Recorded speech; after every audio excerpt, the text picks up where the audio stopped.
అతడు ఇంటికి వస్తే చాలు దేవకి మనస్సు పురివిప్పిన నెమలిలా అయిపోయి ఆనందంతో చిందులేసేది. అతడికి ఇష్టమైనవన్నీ వండి పెట్టాలని తహతహలాడిపోయేది. అనుభవజ్ఞురాలైన మంగమ్మ దేవకి ఆంతర్యాన్ని సులువుగానే గ్రహించింది. ఆమె ప్రయత్నాన్ని వారించేందుకు చాలా ప్రయత్నించింది. దేవకి దగ్గర ఉన్న చనువు కొద్దీ, అమ్మా, నేను ఇలా చెప్తున్నానని మరోలా అనుకోవద్దు. భార్యాబిడ్డలు ఉన్న వాడి మీద ఆశలు పెంచుకోవటం మంచిది కాదు. ఎవరైనా మంచి కుర్రవాడిని చూసి పెళ్లి చేసుకుంటే అన్ని విధాలా బాగుంటుంది. అంతేకాని ఇలా పచ్చని కాపురంలో చిచ్చురేపకమ్మా. అది తిన్న ఇంటి వాసాలు లెక్కబెట్టినట్లు అవుతుంది అని హెచ్చరించింది. మామూలుగా అయితే మంగమ్మ మాటలకి ఎంతో విలువనిచ్చేది దేవకి. కానీ ధనుంజయ విషయానికి వచ్చేసరికి ఏ మాట ఆమె తలకెక్కలేదు. తాను నాన్ వెజ్ తినకపోయినా ధనుంజయ కోసమని రకరకాల వంటలు నేర్చుకుని అతడికి వండి పెట్టేది. ఏదో ఒక సందర్భాన్ని పురస్కరించుకుని తరచూ ధనుంజయ్ని తన ఇంటికి భోజనానికి ఆహ్వానించేది దేవకి. ఆమె ఆంతర్యాన్ని మొదట్లో ఏమాత్రం గ్రహించని ధనుంజయ అభిమానంగా ఆమె పిలిచిన ప్రతిసారి వెళ్లేవాడు. ఒక్కోసారి తన భార్యాబిడ్డలను కూడా తీసుకుని దేవకి ఇంటికి వెళ్లేవాడు.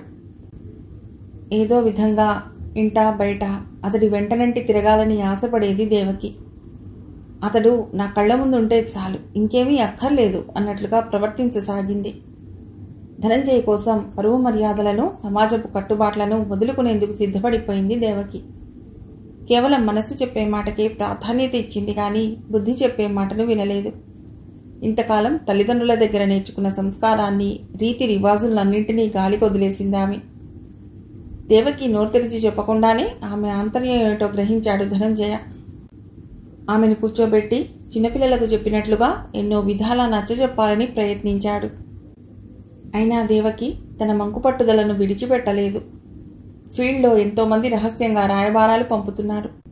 ఆ ధనంజయే గాని మేం పనికిరామా అంటూ. నాలాంటి వయసులో ఉన్న అందమైన అమ్మాయిని ఏదో విధంగా లోబరుచుకోవాలనే కదా అందరూ ఆలోచిస్తారు. వాళ్ళు అలాగే ప్రయత్నిస్తున్నారు. అవునంటే అందలాలు ఎక్కిస్తారట, కాదంటే పాతాళానికి తొక్కేస్తారట.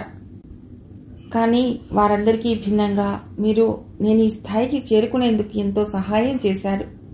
అయినా ఏనాడు నా నుండి ఎలాంటి ప్రతిఫలాన్ని ఆశించలేదు. అందుకే నా జీవితాన్ని మీకు నైవేద్యంగా సమర్పించుకోవాలనుకుంటున్నాను. మీలాంటి ఉత్తముడికి ఒక్కరోజు భార్యగా ఉన్నా చాలు, నా జీవితం ధన్యమైందనుకుంటాను అంది దేవకి ఎంతో ఉద్వేగంగా. దేవకి, ఎంత పిచ్చిగా ఆలోచిస్తున్నావో తెలుస్తోందా నీకు? చిన్నపిల్లల ఏమిటిది? వాళ్ళేదో మన మీద నిందలేశారని, లేక నేను నీకు సహాయం చేశానని పెళ్లిదాకా వెళ్ళిపోవాలా? నీకు తెలుసు రేవతిని నేనెంతగా ప్రేమిస్తున్నాను. ఆమెకు తప్ప నా జీవితంలో మరెవ్వరినీ ఆహ్వానించలేను. అలాంటిది ఎలా అనుకున్నావు నేను నిన్ను పెళ్లి చేసుకుంటానని?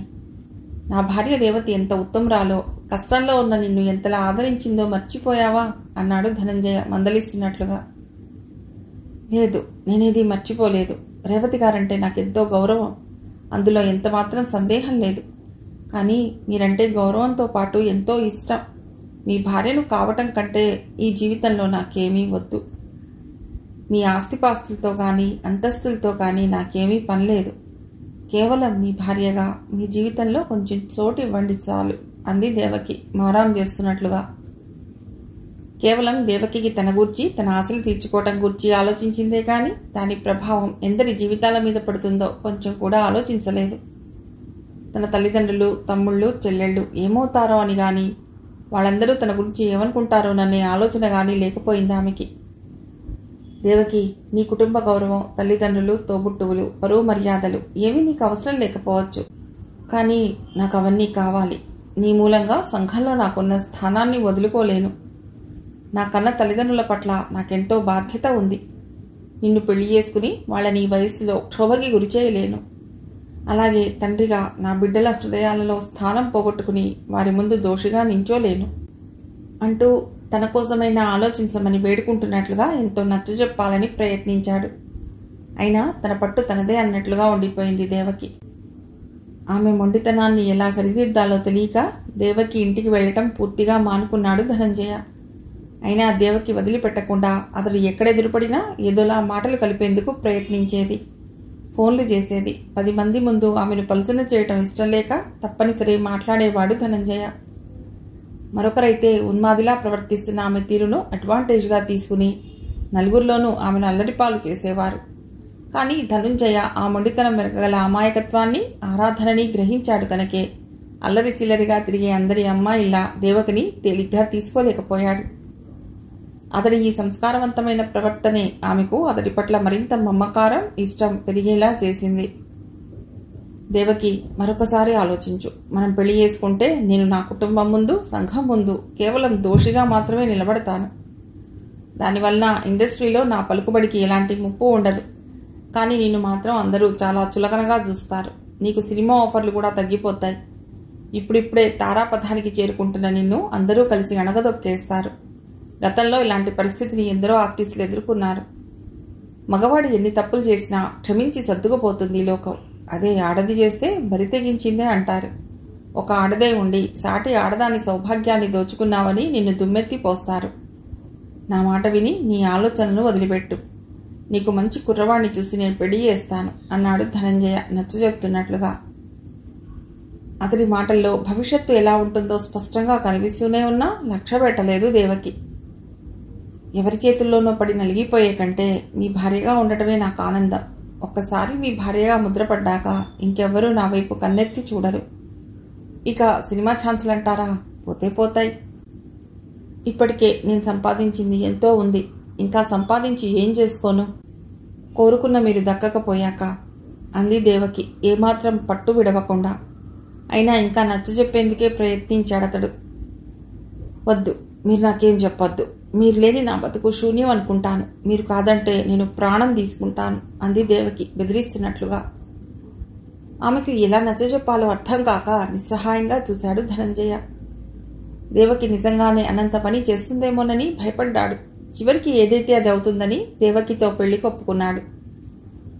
అలా ఉన్నారెందుకు అని రేవతి అడిగినప్పుడు వర్క్ టెన్షన్స్లో ఉన్నాను అని చెప్పాడే గాని విషయం ఇది అని ఆమెకు చెప్పేందుకు నోరు రాలేదు ధనంజయకి. ఆనాడే కారణం చెప్పి ఉంటే ఇలా మనస్తాపం కలిగేది కాదు. కొంతమంది ఆత్మీయుల సమక్షంలో దేవకిని పెళ్లి చేసుకున్నాడు ధనంజయ. ఆమె కోరిక మేరకు దేవకిని తీసుకుని తిరుపతి వెళ్ళాడు. హడావుడిగా తమ ఇంట్లో అడుగు పెడుతున్న కనకారావుని చూసి రాఘవరావు, శాంతమ్మ ఎంతో ఆశ్చర్యపోయారు. అతడితో ఏదో బీరకాయ పీచు చుట్టరికం ఉన్నా కనకారావు స్వభావం ఎలాంటిదో తెలిసిన రాఘవరావు అతడిని ఎప్పుడూ ఆమడ దూరంలోనే ఉంచుతాడు. తీరా ఇంటికి వచ్చిన వాడిని పలకరించకపోతే బాగుండదన్నట్లు పలకరించి కుశల ప్రశ్నలు వేశాడు రాఘవరావు. శాంతమ్మ మంచినీళ్లతో పాటు టీ కూడా తెచ్చిచ్చింది అతడికి. ఆమె తెచ్చిచ్చిన టీ కప్పునందుకుని పక్కన పెడుతూ, ఇప్పుడు ఈ మర్యాదలన్నీ ఎందుకమ్మా, అవతల కొంపలంటుకుపోతుంటేను అంటూ తన మాటను సగంలో ఆపి భార్యాభర్తల రియాక్షన్ కోసం ఇద్దరి ముఖాల వంక చూశాడు కనకారావు. కొంపలంటించుకోవడం నీకు అలవాటే కదా అన్నట్లు ఒక చూపు చూసి తల పంకించాడే గాని ఏమీ మాట్లాడలేదు రాఘవరావు. శాంతమ్మ మాత్రం ఏమైందన్నయ్యా అని అడిగింది కంగారు పడుతూ. రాఘవరావు ఏమీ మాట్లాడకపోయినా శాంతమ్మ నుండి ఆ మాత్రం రెస్పాన్స్ కనబడటంతో ఏం చెప్పమంటావమ్మా, నిన్న మన ధనంజయ ఆ సినిమా స్టార్ దేవకి లేదు, దాన్ని రహస్యంగా పెళ్ళాడి హనీమూన్ తీసుకువెళ్ళాట. ఈ మాట విన్న దగ్గర నుండి నాకు కాళ్ళు చేతులు ఆడక మీ చెవిని వేసిపోదామని ఇలా వచ్చాను అన్నాడు కనకారావు సానుభూతిగా. ఆ సానుభూతి మాటల్లోనే గాని అతడి మొహంలో ఎక్కడా లేదు. మాది పద్ధతి గల కుటుంబం అని డబ్బా కొట్టుకుంటావు కదా, ఇప్పుడు నీ కొడుకు చేసిన పనిలో ఆ పద్ధతి పసా తేలిపోయింది కదా అనే ఎద్దేవా అతడి చూపుల్లో స్పష్టంగా కనిపించింది. అది చూడటంతోనే రాఘవరావుకి పట్టలేనంత కోపం వచ్చింది. నోర్మయ్, ఏం మాట్లాడుతున్నావో, ఎవరి గూర్చి మాట్లాడుతున్నావో తెలుస్తోందా నీకు? తాగొచ్చావా ఏమిటి, పిచ్చి పిచ్చిగా వాగుతున్నావు అన్నాడు రాఘవరావు కోపావేశాలతో ఒళ్లంతా కంపిస్తుండగా. నేనేం లేని మాటలు మాట్లాడటం లేదు బావగారు, ఉన్న మాటే చెప్తున్నాను. నా మాట మీద నమ్మకం లేకపోతే ధనంజయ ఆఫీస్ బాయ్ని ఫోన్ చేసి కనుక్కోండి. ఏం జరిగిందో అంతా వాడే చెప్తాడు అన్నాడు కనకారావు సాగదీసి మాట్లాడుతూ. అతడి ప్రతి మాటలోనూ వ్యంగ్యం తొంగి చూస్తూనే ఉంది. కనకారావు కేవలం రాఘవరావు కుటుంబాన్ని, తన కుటుంబం అంత గొప్ప కుటుంబం ఎక్కడా లేదన్నట్లుగా మాట్లాడే అతడి నమ్మకాన్ని వమ్ము చేసి కాసేపు వినోదం పొందాలని వచ్చాడు. కానీ అతడి మాటలు అక్కడే ఉన్న రేవతి మనసును చూలాలా తాకి గాయపరిచాయి. కల్లో కూడా ఊహించలేదామె తన భర్త గూర్చి ఇలాంటి మాటలు వినవలసి వస్తుందని. ధనంజయ మరొక స్త్రీని పెళ్లి చేసుకున్నాడంటే ఇప్పటికీ నమ్మలేకపోతోంది. తమ పెళ్లైన తర్వాత ఈ 10 ఏళ్లలో ఏనాడు అతడి మూలంగా ఏ విషయంలోనూ బాధపడ్డం గాని కంటతడి పెట్టవలసిన పరిస్థితి గాని రేవతికి రాలేదు. అంత అపురూపంగా ఆమెను చూసుకున్నాడు ధనంజయ. రేవతి కూడా భర్త నోరు తెరిచి చెప్పకుండానే అతడి మనసులో ఏముందో తెలుసుకుని అతడి మనసుకు నచ్చే విధంగా ప్రవర్తించేది. వారిద్దరిది ఎంతో అన్యోన్య దాంపత్యమని తెలిసిన వాళ్ళంతా అంటూ ఉంటారు. అలాంటిది రోజు భర్త గురించి అలాంటి మాటలు వినవలసి రావటంతోనే రేవతి మనస్సు అతలాకుతలం అయిపోయింది. అతడి మీద తనకి గల నమ్మకం ఇలా వమ్ము కావటం భరించలేకపోయింది. తన ఆశలు కలలు పేకమేడల్లా కుప్పగూలిపోయినట్లుగా అనిపించడంతో గుండెల్లోకి తన్నుకొస్తున్న బాధని ఏడుపుని ఆపుకోలేక దిగ్గున లేచి తన గదిలోకి వెళ్లి తలుపు వేసుకుంది రేవతి. కోడలు అలా ఏడుస్తూ లోపలికి వెళ్ళిపోవటంతో శాంతమ్మకి కాళ్ళు చేతులు ఆడలేదు. పరుగున ఆమె వెనకే వెళ్ళింది. అమ్మా రేవతి, ఆ కనకారావు గాడేదో చెప్తే అదే నిజమని నమ్మేస్తావా? ధనంజయ్ ఎలాంటివాడో నీకు తెలీదా తల్లి? తలుపు తీయమ్మా అంది ఏడుస్తూ. రాఘవరావు నిప్పులు చెరిగే కళ్లతో కనకారావు వంక చూస్తూ, వచ్చిన పని అయిపోయింది కదా, ఇప్పుడు నీకు సంతోషంగానే ఉందిగా, వెళ్ళిక అన్నాడు తర్జని చూపిస్తూ. అది కాదు బావగారు అని ఇంకా ఏదో చెప్పబోతున్న కనకారావుని మధ్యలోనే ఆపుతూ, నోరు మూసుకుని పెడతావా లేదా అన్నాడు రాఘవరావు హుంకరిస్తున్నట్లుగా. చేసేదేం లేక కనకారావు మెల్లిగా జారుకున్నాడక్కడి నుండి. కొడుకు ఇలా చేశాడన్న వార్త వినడంతోనే రాఘవరావు నవనాడులు కుంగిపోయాయి. ఆ పైన కోడలు ఏదైనా అఘాయిత్యం చేసుకుంటుందేమోననే భయం అతడి మనస్సుని బేజారెత్తిచ్చింది. శక్తినంతటినీ కూడా తీసుకుని రేవతి గది ముందుకు వెళ్ళి, అమ్మా రేవతి, తలుపు తీయమ్మా ఒక్కసారి అన్నాడతడు కూడా భార్యతో పాటు తలుపు కొడుతూ. అత్తమామలిద్దరూ అలా కంగారుగా తలుపు తట్టడంతో నెమ్మదిగా తలుపు తెరుచుకుని బయటకు వచ్చింది రేవతి. ఆ తర్వాత వారితో ఏమీ మాట్లాడకుండా సరాసరి పిల్లల గదిలోకి వెళ్లి ఆడుకుంటున్న పిల్లలిద్దరినీ చెరో చేత్తో పట్టుకుని ఎవరితో ఏమీ మాట్లాడకుండానే ఇంట్లోంచి బయటకు నడిచింది. వెనక నుండి శాంతమ్మ పిలుస్తున్నా బదులు చెప్పకుండా గేట్ తీసుకుని వెళ్లిపోయింది రేవతి. కోడలు అలా ఇల్లు విడిచి వెళ్లిపోవటంతో రాఘవరావు నిల్చున్న చోటనే కుప్పగూలిపోయాడు. అది చూసి బేజారెత్తిపోయిన శాంతమ్మ, కృష్ణయ్య కృష్ణయ్య, తొందరగా రాయిటు అంటూ కంగారుగా పిలిచింది. ఆమె పిలుపు విని పరుగున అక్కడికి వచ్చిన కృష్ణయ్య రాఘవరావు పడిపోయి ఉండటం గమనించి అమాంతం ఆయన్ని ఎత్తి మంచం మీద పడుకోబెట్టాడు. ఆ తర్వాత ఏం జరిగిందమ్మా అని అడిగాడు ఆరాటంగా చూస్తూ. ఏం జరిగిందంటే ఏం చెప్పను, ముందు నువ్వు అర్జెంటుగా వెళ్ళి మన డాక్టర్ గారికి ఫోన్ చేసి అయ్యగారికి బాలేదని త్వరగా రమ్మని చెప్పు అంది శాంతమ్మ భర్తకి సపర్యలు చేస్తూ. అలాగేనమ్మా అంటూ కృష్ణయ్య పరుగందుకున్నాడు. బయట కుండపోతగా వర్షం కురుస్తోంది. ఆ వర్షంతో పోటీ పడుతున్నట్టుగా రేవతి కంటి వెంట ధారాపాతంగా కన్నీళ్లు కురుస్తున్నాయి. రేవతి తల్లిదండ్రులు ఇద్దరూ బిక్కుబిక్కుమని చూస్తున్న పిల్లలిద్దరినీ చెరో చేత్తో పట్టుకుని ఏడుస్తున్న కూతురు వంక నిస్సహాయంగా చూడసాగారు. నిన్నటిదాకా తమ కూతుర్ని మించిన అదృష్టవంతురాలు ఈ ప్రపంచంలోనే ఎవ్వరూ లేరనుకున్నారు. కానీ ఒక్క రోజులోనే అంతా తారుమారైపోయింది. అర్ధరాత్రి పూట అభిరామ్ని అరవింద్ని చేత్తో పట్టుకుని కట్టుబట్టలతో వచ్చి తలుపు కొట్టిన కూతుర్ని చూసి మర్చిపోయింది వాళ్లకు. రావటంతోనే తల్లిని చుట్టేసి అమ్మా అంటూ బావురుమంది. కూతుర్ని ఆ పరిస్థితిలో చూడటంతోనే మతిపోయింది సావిత్రమ్మకు. ఏమిటమ్మా రేవతి, ఏమైంది అంటూ కూతుర్ని పొదవి పట్టుకుంది. రామనాథం కూడా ఆందోళనగా చూస్తూ చెప్పమ్మా ఏమైంది అంటూ మనవళ్ళిద్దరినీ చెరో చేత్తో పట్టుకుని రేవతి దగ్గరకు వచ్చాడు. నాన్న, నా జీవితం సర్వనాశనం అయిపోయింది నాన్న. ఆయన నాకు తెలియకుండా రహస్యంగా మరో పెళ్లి చేసుకున్నారు. ఆయన ఇంత మోసం చేస్తారని కల్లో కూడా అనుకోలేదు నాన్న నేను అంది రేవతి. ఆ మాట వింటూనే సావిత్రమ్మ రామనాథన్లు నిర్ఘాంతపోయారు. ఎంతో ఉత్తముడైన తమ అల్లుడు ఇలాంటి పని చేశాడంటే నమ్మలేకపోయారు వాళ్ళిద్దరూ. ఏమిటమ్మా నువ్వు అంటున్నది, అల్లుడు ఇంత పని చేశాడా అంది సావిత్రమ్మ ఆశ్చర్యం నుండి తేరుకోకుండానే. ఈ పిల్లలిద్దరి కోసమైనా ఆలోచించకుండా అంత పని ఎలా చేశాడమ్మా ధనంజయ అన్నాడు రామనాథం బాధగా. అదే నాకు అర్థం కావటం లేదు నాన్న. మా పెళ్ళై 10 ఏళ్లయింది. ఇంతవరకు పరాయి ఆడదాని వంక కన్నెత్తి చూసిన దాఖలాలేవీ లేవు. ఇలా ఎలా చేశారో అర్థం కావటం లేదు అంది రేవతి ఇంకా వెక్కుతూనే. ఎవరితే అది? మీ కాపురంలో చిచ్చుపెట్టిన పాపిస్ట్రిది. రేపు 4 పెద్ద మనుషులను తీసుకువెళ్లి గట్టి పెట్టించి దాన్ని సాగనంపుదాం అంది సావిత్రమ్మ. వద్దమ్మా, ఎవరో పరాయమ్మ కన్న బిడ్డను అనుకోవటం దేనికి? మన బంగారం మంచిది కానప్పుడు ఎవరిని అనుకుని ఏం ప్రయోజనం?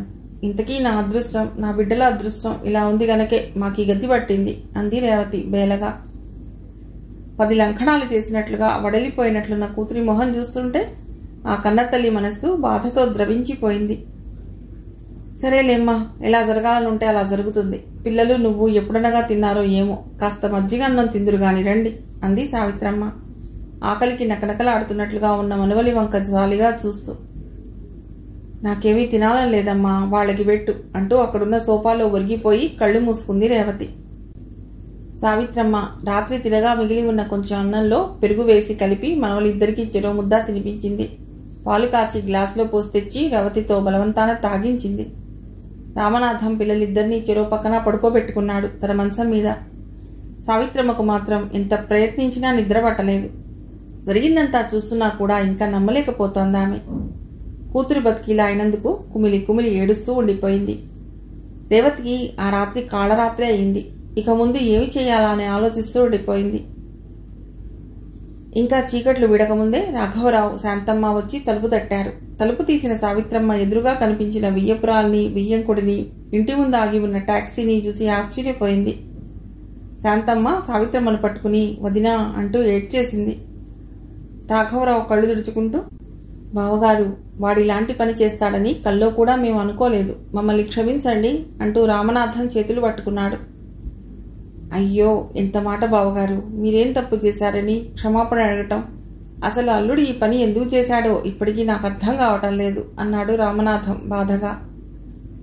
ఇంట్లో లక్ష్మీదేవి లాంటి భార్యను పెట్టుకుని మీరన్నట్లే వాడు ఎందుకు ఇలాంటి పాపిష్టి పని చేశాడో మాకు అర్థం కావటం లేదన్నయ్య గారు అంది శాంతమ్మ కన్నీళ్లతో. ఎవరినని ఏం లాభం లేవదినా, సినిమా వాళ్ళకి పిల్లనివ్వటం మొదటి నుండి నాకు ఇష్టం లేదు. కానీ పిల్లవాడు బుద్ధిమంతుడు, అత్తమామలు మంచివాళ్లు అని తెలిసిన వాళ్ళందరూ చెప్తే ఇచ్చాం. చివరికి నా కూతురి బతుకు ఇలా నట్టేటి పాలయ్యింది అంది సావిత్రమ్మ కళ్ళు ఒత్తుకుంటూ. అలికిడికి రేవతి లేచింది. ఎదురుగా ఉన్న అత్తమామల్ని చూడటంతోనే నిలువెల్లా వణికిపోతూ, ఇక్కడికెందుకు వచ్చారు మీరు? ఇక్కడ కూడా ప్రశాంతంగా ఉండనివ్వరా నన్ను అంతి పిచ్చి పట్టిన దానిలా అరుస్తూ. ఎప్పుడూ ఎంతో ప్రశాంతంగా, అత్తమామల పట్ల ఎంతో ఒద్దిగ్గా ఉండే రేవతి అంత గట్టిగా అరిచేసరికి అందరూ దిమ్మెరపోయినట్లు చూశారు ఆమె వైపు. తల్లి అరుపులకు బెదిరిపోయి పిల్లలు లేచారు. ఎదురుగా తాతయ్య, నాయనమ్మలు కనిపించడంతో ఒక్క ఉదుటిన మంచం మీద నుండి లేచి వాళ్ళని చుట్టేశారు. తాతయ్య, నానమ్మ అంటూ. రామనాథం వాళ్ళిద్దరినీ దగ్గరకు తీసుకున్నాడు సముదాయిస్తున్నట్లుగా. రాఘవరావు, శాంతమ్మ రేవతి దగ్గరికి వెళ్ళి, ఏమిటమ్మా ఇది, నువ్వెంతో ధైర్యవంతురాలు అనుకున్నాను, ఇంత బేలవైపోయావేమిటమ్మా అంటూ రాఘవరావు అన్వయంగా రేవతి తల మీద చేయి వేశాడు. ఇంకెక్కడి ధైర్యం మావయ్యా, నిన్న కబురు విన్న దగ్గర నుండి నాకు జీవితం మీద విరక్తి వచ్చేసింది.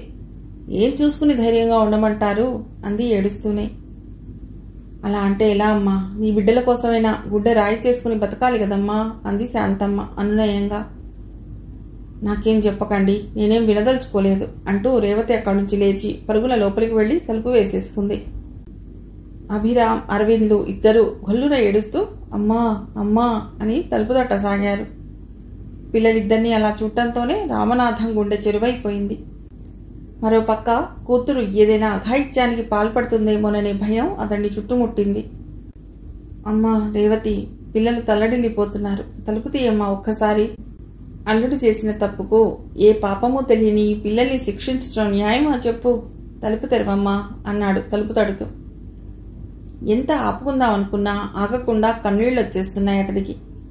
పిల్లల ఏడుపు, తండ్రి వేడుకోలు రేవతి మనస్సును కొంచెం కదిలించింది. మెల్లిగా తలుపు తెరిచి తిరిగి వెళ్లి అక్కడున్న మంచం మీద వాలిపోయింది. పిల్లలిద్దరూ పరుగున వెళ్లి ఏడుస్తూ తల్లిని చుట్టేశారు. పెద్దవాళ్లు నలుగురు వాళ్ళని దిగులుగా చూస్తూ ఉండిపోయారు. ఎలాగో సావిత్రమ్మ మనస్సు కూడదీసుకుని వచ్చిన వాళ్ళకి కాఫీ, పలహారాలు అందించింది. ఎవరు ఎంత ప్రయత్నించినా రేవతితో ఏమీ తినిపించలేకపోయారు. రామనాథం చెప్పగా అభిరామ్, అరవింద్లు నువ్వు తినకపోతే మేము తినం అని గట్టిగా భీష్మించి కూర్చోవటంతో లేచి ఏదో తిన్నామనిపించి చేయికడి చేసుకుంది రేవతి. తిరిగి అంతా హాల్లో కూర్చున్నారు. ఎవరికి ఏమీ మాట్లాడాలనిపించక మౌనంగా ఉండిపోయారు. చివరికి రాఘవరావు, ఇలా జరిగినందుకు మాకు కూడా చాలా బాధగానే ఉందమ్మా. అలా అని వాడి మొహం చూడనని ఇలా ఇక్కడికి వచ్చేయడం సరైంది కాదమ్మా. అది నీ ఇల్లు, మేమంతా నీ వాళ్ళం. మాకోసమైనా తిరిగి ఇంటికి రా అమ్మా. వాణ్ణి గట్టిగా మందలించి ఆ అమ్మాయితో సంబంధం లేకుండా చేద్దాం అన్నాడు నచ్చ చెప్తున్నట్లుగా. ఏ భరోసాతో తిరిగి ఇంటికి రమ్మంటారు మావయ్య? నేను ఆయన కలిసి కాపురం చేసిన ఆ ఇంట్లోకి రేపు దేవకిని భార్య అని తీసుకొస్తారు. నేను అది ఎలా సహించను?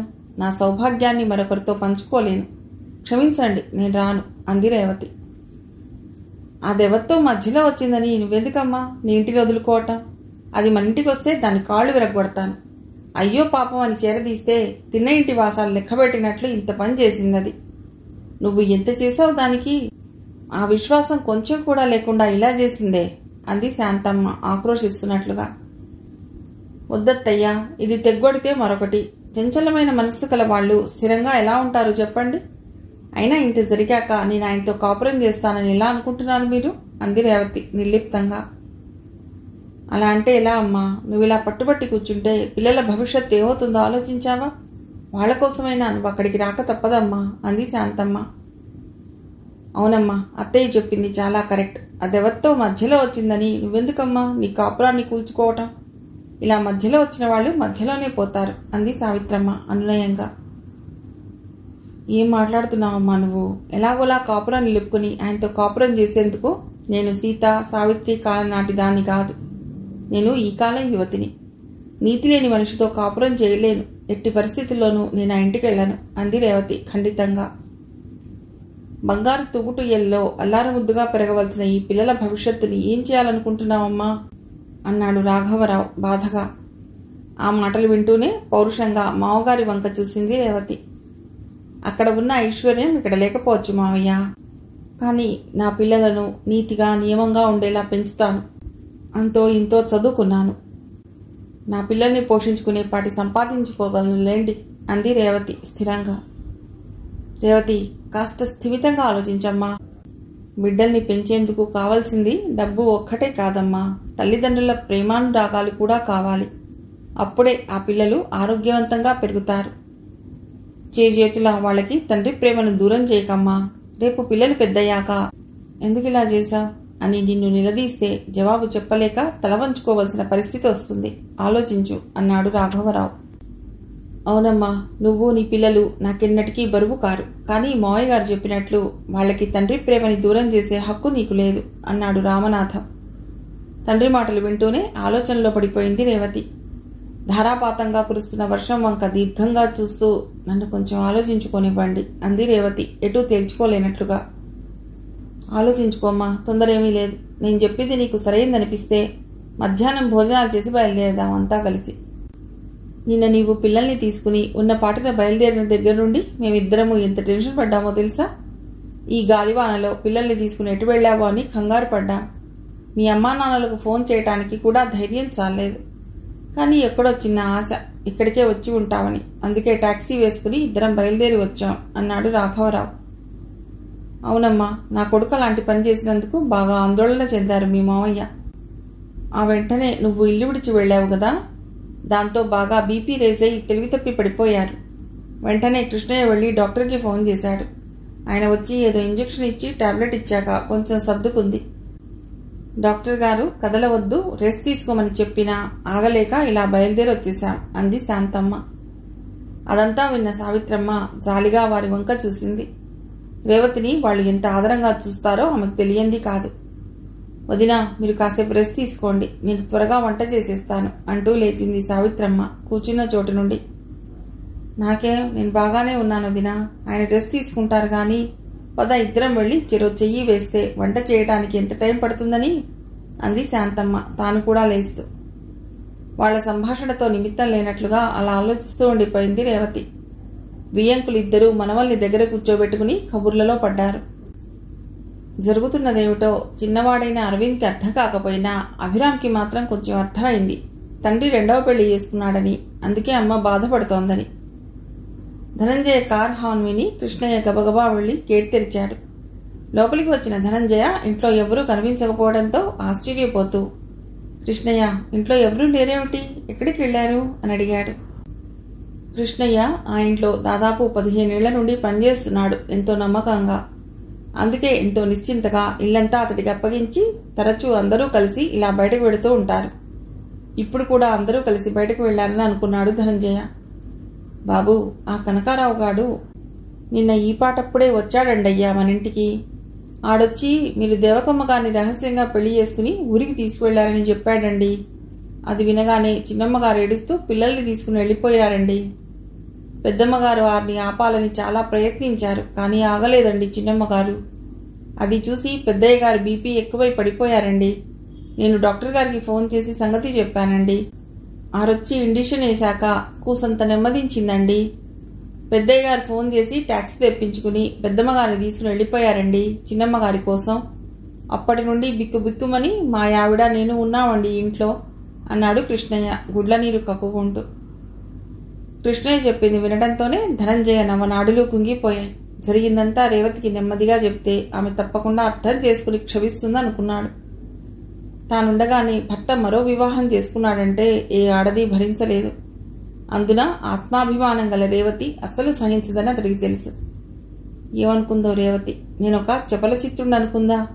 లేక ఇన్నాళ్లు తన మీద నేను చూపించిన ప్రేమంతా బూటకం అనుకుందా? రేవతి మళ్లీ ఇంటికి వస్తుందా అసలు? ఆలోచనలతో అతడి మెదడు మొద్దుబారిపోయినట్లయింది. ఎంత తప్పు చేశాను! ఏనాడు ఏ విషయం రేవతి నుండి దాచలేదు నేను.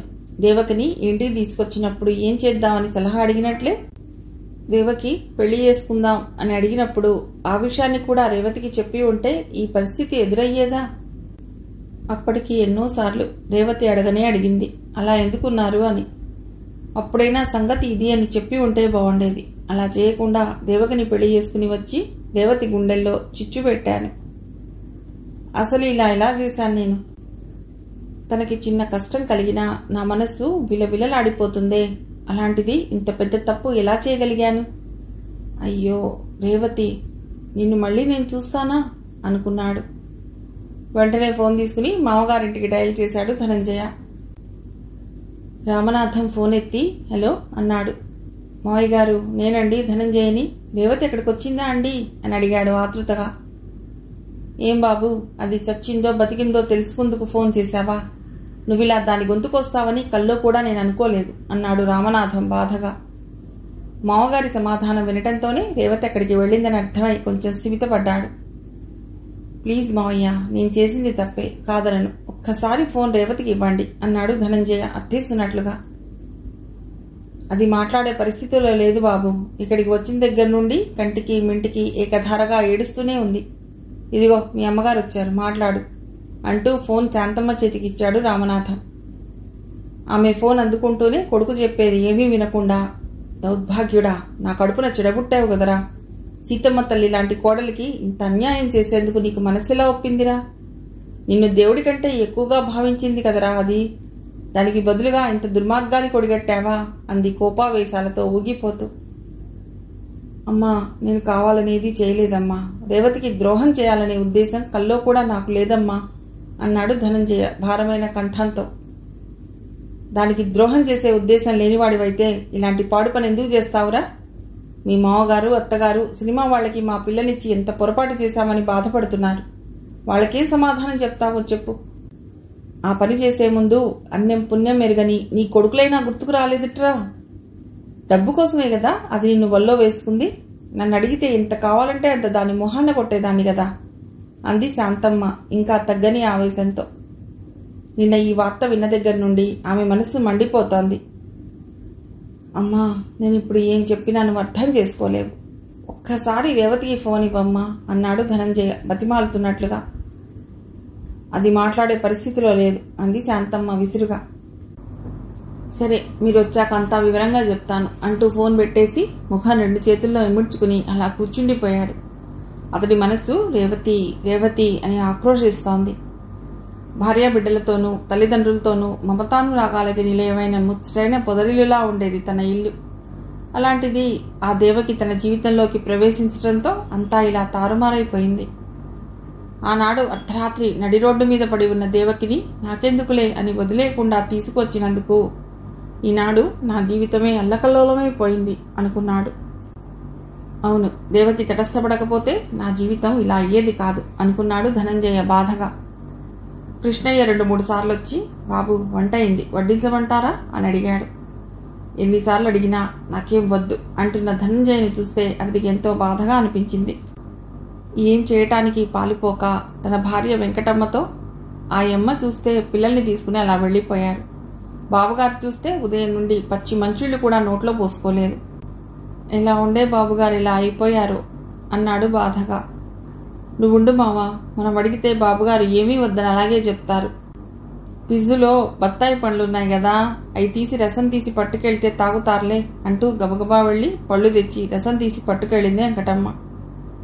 భర్త దగ్గరైతే ఎంతో ధీమాగా మాట్లాడిన వెంకటమ్మ తీరా ధనంజయ దగ్గరికి వెళ్ళగానే నోట్లోంచి మాట బయటకు రాక అలా నిల్చుండిపోయింది.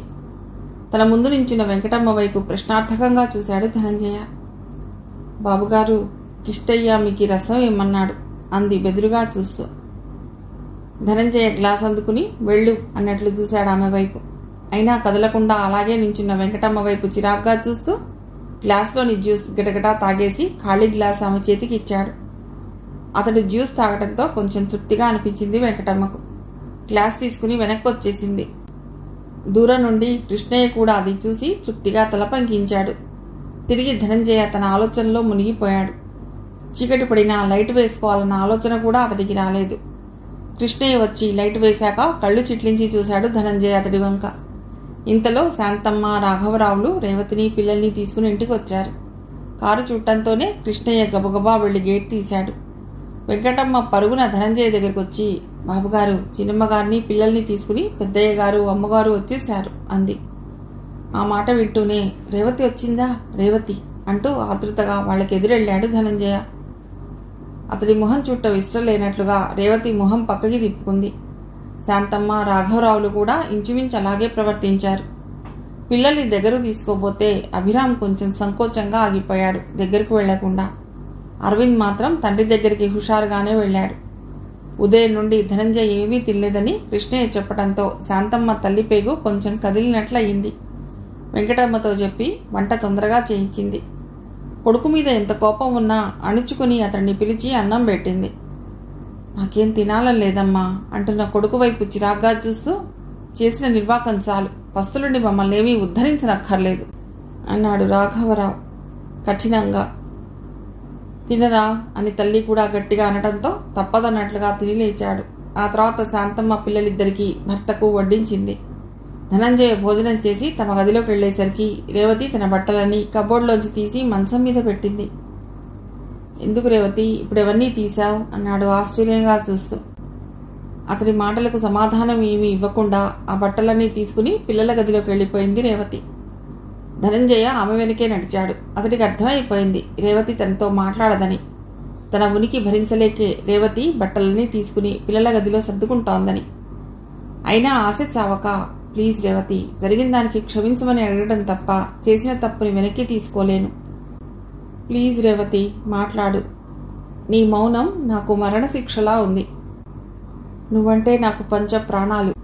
నీకు దూరమై నేను బతకలేను రేవతి, నన్ను మన్నించు అన్నాడు రేవతి 2 చేతులు పట్టుకుని.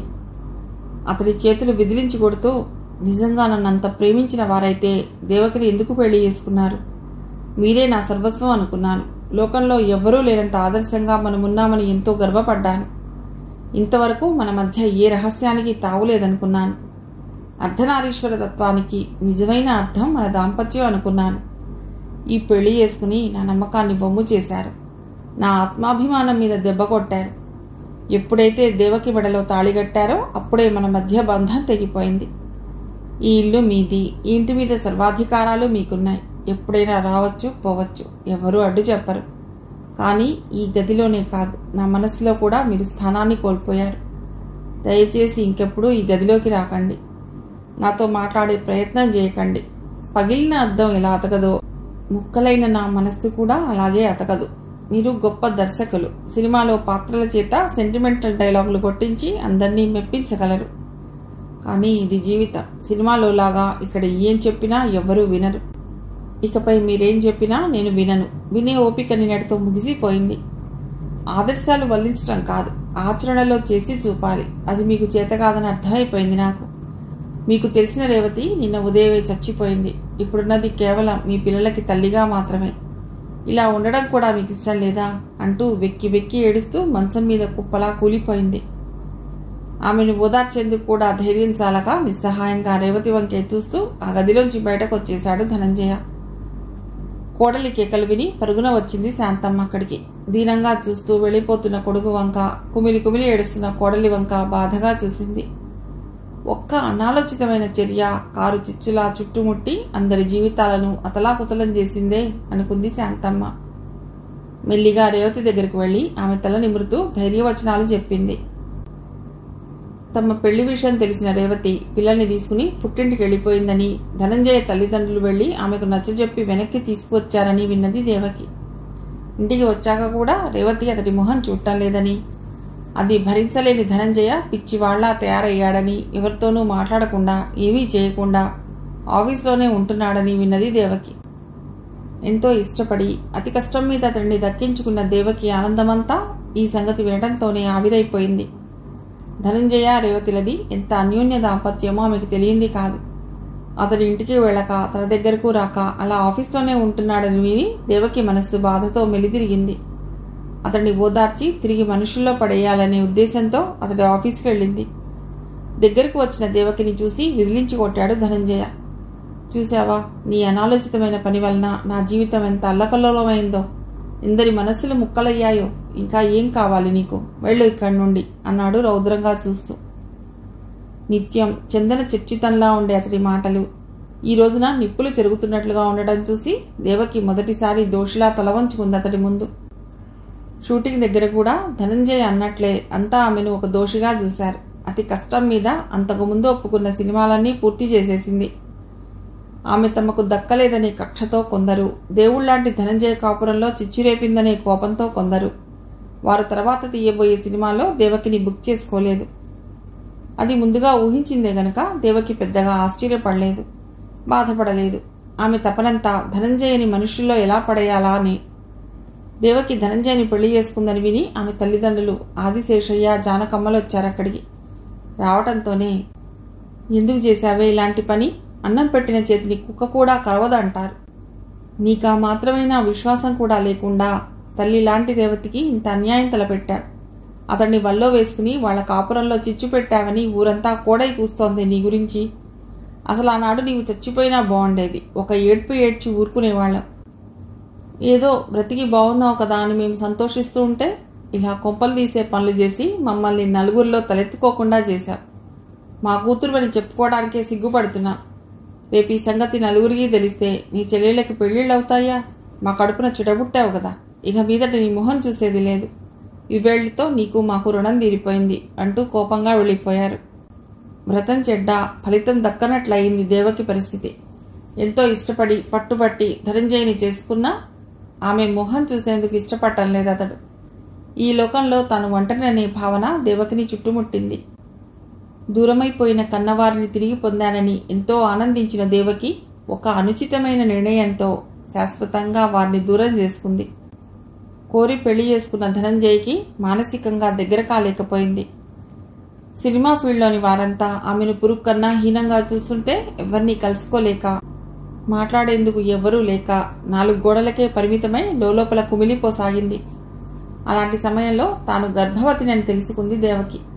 ధనంజయ్తో ఏ సరదాలు పంచుకోకుండానే ఇంతలో అతడి బిడ్డకు తల్లి కావటం అనేది ఆనందకరమైన విషయంగా తోచలేదామెకి. అసలు ఎందుకు బతకాలి, ఎవరిని ఉద్ధరించాలి అనే స్థితికి చేరుకుందామె. మంగమ్మ అన్నట్లు రేవతి గారు కార్చే ఒక్కొక్క కన్నీటి బొట్టు ఒక్కో శాపమై నా జీవితంలోని ఆనందాన్నంతటినీ హరించివేసిందా అనుకుందామె.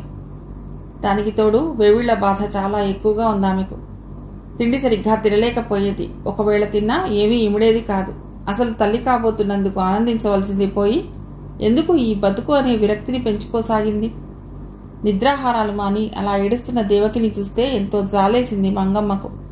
పసిపిల్లను ఓదార్చినట్లుగా దగ్గరకు తీసుకుని ఓదార్చింది. చూడమ్మా, జరిగిందేదో జరిగిపోయింది. దాన్ని ఎలాగో వెనక్కి తిప్పలేవు. నువ్వు ఎంతో ఇష్టపడి ధనంజయ బాబుని పెళ్లి చేసుకున్నావు. అతడి వంశాంకురం నీలో ఊపిరి పోసుకుంటోంది. నాకెవరూ లేరని, ఒంటరిగా అయిపోయానని ఎందుకు అనుకుంటున్నావు? నీ బిడ్డే నీకు తోడుగా, నీడగా భవిష్యత్తులో నిలుస్తుంది అంది ఓదార్పుగా. ఆమె మాటలు దేవకి మీద కొంచెం ప్రభావం చూపించాయి. బ్రతకాలనే ఆశను ఆమెలో చిగురింపజేసింది. ఆరోగ్యం మీద కొంచెం శ్రద్ధ పెట్టింది. జరిగిన దానికి బాగా కలత చెందిన ధనంజయ కొన్నాళ్లు ఏ పని మీద శ్రద్ధ పెట్టలేకపోయాడు. ఆ తర్వాత తన దృష్టిని అంతటినీ పూర్తిగా సినిమా దర్శకత్వం మీదే కేంద్రీకరింపజేశాడు. అలాగే భార్యాబిడ్డలు తన పట్ల ఎలా ప్రవర్తించినా రోజూ ఇంటికెళ్లసాగాడు. రేవతి అతడితో మాట్లాడకుండా శిక్షిస్తే జరిగిన అనర్థానికి అంతటికీ దేవకియే కారణం కనుక ఆమె ఇంటికి వెళ్లటం అనుకున్నాడు. అదే ఆమెకు తగిన శిక్ష అనుకున్నాడు ధనంజయ. దేవకి కోసం మందులు కొందామని మెడికల్ షాప్కు వెళ్ళింది మంగమ్మ. అటుగా ధనంజయ వెడుతూ ఆమెకు కనిపించాడు. మందులు తర్వాత తీసుకుంటానని చెప్పి గబగబా ధనంజయ దగ్గరకు వెళ్ళి బాగున్నారా బాబు అని పలుకరించింది. అదే బాగు, చూస్తున్నావు కదా అన్నాడు ధనంజయ. పెరిగిన గడ్డం, చెదిరిన క్రాఫ్, నలిగిన బట్టలతో నిస్తేజంగా ఉన్న అతడిని చూడటంతోనే మంగమ్మ మనస్సు ద్రవించిపోయింది. ఎప్పుడూ మడతనలగని బట్టలతో, చెదరని చిరునవ్వుతో కనబడే ఆయనెక్కడా, ఈయనెక్కడా అనుకుంది. ఏమిటి బాబు ఇలా అయిపోయారు అంది జాలిగా చూస్తూ. చేసుకున్న వాళ్ళకి చేసుకున్నంత మహాదేవ అంటారు కదా, అందుకే అనుభవిస్తున్నాను అన్నాడు ధనంజయ నవ్వడానికి ప్రయత్నిస్తూ. పోన్లే బాబు, జరిగిందేదో జరిగిపోయింది. అక్కడ దేవకి, ఇక్కడ మీరు నరకాన్ని అనుభవిస్తున్నారు. దేవకి చిన్నపిల్ల, తెలియక తప్పు చేసింది. మీ భార్యాభర్తలిద్దరూ తన మూలంగానే దూరమైనారని ఇప్పుడు చాలా బాధపడుతోంది. తను చేసిన పనికి ఆమె తల్లిదండ్రులు కూడా అసహ్యించుకుని నీ మొహం ఇక చూడమని వెళ్ళిపోయారు. సినిమా వాళ్ళంతా వెలివేసినట్లుగా చూస్తున్నారు. దేవకి ఇప్పుడు తల్లి కాబోతోంది. మీకు చెప్పదగిన దాన్ని కాదు గాని ఇలాంటి సమయంలో మీరు కూడా వదిలేస్తే దేవకమ్మ ఏమైపోతుంది చెప్పండి. రోజు రోజుకు నీరసం అయిపోతోందని డాక్టర్ దగ్గర తీసుకువెళ్ళాను ఈరోజు. డాక్టర్ గారు ఈ మందులు, టానిక్లు వాడమని రాసిచ్చారు. అవి కొందామని వచ్చాను ఇక్కడికి. ఓసారి వీలు తీసుకుంటండి బాబు అని చెప్పి మంగమ్మ షాప్ దగ్గరికి వెళ్ళింది మందులు తీసుకునేందుకు. మంగమ్మ చెప్పిన వార్త విన్నాక ధనంజయ కొంచెం ఆలోచనలో పడ్డాడు. పాపం పిచ్చిది ఎలా ఉందో అనుకున్నాడు. ఎంత వారిస్తున్నా వినకుండా చిన్నపిల్లల మంకుతనంతో అందరి జీవితాలు చిందరవందర చేసేసింది. ఈ పెళ్లి వల్ల ఎవరికీ సుఖశాంతులు లేకుండా పోయాయి అనుకున్నాడు. ఆమె తల్లి కాబోతోందని వినడంతోనే అంతవరకు దేవకి మీద ఉన్న కోపం కొంచెం తగ్గుముఖం పట్టింది. మర్నాడు దేవకిని చూసేందుకు వెళ్ళాడు ధనంజయ. అతన్ని చూడటంతోనే దేవకి ముఖం పున్నమి నాటి జాబిల్లా విచ్చుకుంది. వచ్చారా, నన్ను చూడటానికి వచ్చారా అంటూ ఉద్వేగంగా అతడి దగ్గరికి వెళ్లి వాళ్ళంతా కళ్ళు చేసుకుని అతడినే చూడసాగింది. ఆమె కళ్ళు రెండూ నీటితో నిండిపోయాయి. చిక్కి సగమైన దేవకిని చూడటంతోనే అతడి మనస్సు జాలితో నిండిపోయింది. దేవకి వంకే పరిశీలనగా చూస్తూ మంగమ్మ చెప్పింది. ఎన్నో నెల అని అడిగాడు ఆదరంగా. 6వ నెల అంది దేవకి ఆ కాస్త పలకరింపుకే సంబరపడిపోతూ. అనవసరంగా ఆలోచించి ఆరోగ్యం పాడు చేసుకోకు దేవకి. రెగ్యులర్గా డాక్టర్ దగ్గరికి వెళ్ళి చూపించుకో. ఇక్కడికి రావటం లేదని ఏమీ అనుకోకు. నా మనస్సేమీ బాగుండటం లేదు అన్నాడు ధనంజయ. పర్వాలేదు, ఇప్పుడు వచ్చారు కదా, అదే చాలు నాకు అంది దేవకి ఆనందంగా. డబ్బేమైనా కావాలా అని అడిగాడు. వద్దు, నా దగ్గర ఉంది అంది దేవకి. మరో 10 నిమిషాలు కూర్చుని వెళ్ళిపోయాడు అతడు. ఆ తర్వాత 2-3 సార్లు దేవకి ఇంటికి వెళ్లి పరామర్శించాడు. పళ్ళు, స్వీట్స్ తీసుకుని వెళ్లి ఇచ్చాడు. అతడి ఆదరణ తిరిగి ఆమెలో కొత్త శక్తిని నింపింది. ఆమె మగపిల్లవాడిని ప్రసవించిందని విని చూసేందుకు హాస్పిటల్కి వెళ్ళాడు ధనంజయ. ఎలా ఉంది ఒంట్లో అంటూ ఆమె నుదుటి మీద ఆప్యాయంగా చేయి వేసి అడిగాడు. బాగుంది, బాబుని చూసారా, అచ్చం మీ పోలికే అంది దేవకి సంతృప్తి నిండిన కంఠంతో. లేదింకా, చూస్తాలే. ఎందుకు దేవకి, నేనంటే నీకంత పిచ్చి? చూసావా ఇప్పుడు అందరం ఎంత బాధపడుతున్నాము. ఏం పాపం చేశాడని ఆ పసివాడు కూడా బాధపడాలి? వాడికే అచ్చటా ముచ్చటా లేకుండా చేసేందుకా అంటూ ఉయ్యల దగ్గరకు నడిచి పుట్టిన పిల్లవాడిని చేతిలోకి తీసుకున్నాడు. వాడు ఎంతో పుణ్యం చేసుకోబట్టే మీ కడుపున పుట్టాడు. అంతకంటే అదృష్టం ఏం కావాలి వాడికి అంది దేవకి ఆనందంగా అతడి వంక చూస్తూ. పిచ్చి దేవకి అంటూ దేవకి భుజం మీద చిన్నగా తట్టి ఆరోగ్యం జాగ్రత్తగా చూసుకో అని చెప్పి వెళ్ళిపోయాడు ధనంజయ అక్కడి నుండి. పుట్టి కొన్ని గంటలు కూడా కాకుండానే ఆ పసివాడు ధనంజయని తన ప్రేమ పాశంతో బంధించేశాడు. నెలల తరబడి దేవకి ముఖం చూడకుండా గడిపిన ధనంజయ మనస్సు పసివాడిని పదే పదే చూడాలని ఆతృత పడుతోంది. తరచూ దేవకి ఇంటికి వెళ్లి వారి యోగక్షేమాలు కనుక్కోసాగాడు. బాబుకి ప్రవీణ్ అని పేరు పెట్టాడు. వీడి రాక నా జీవితంలోకి తిరిగి వసంతాన్ని తెచ్చింది అంటూ కొడుకుని గుండెలకు హత్తుకుని మురిసిపోయింది దేవకి. మిగిలిన కథ తర్వాతి భాగంలో.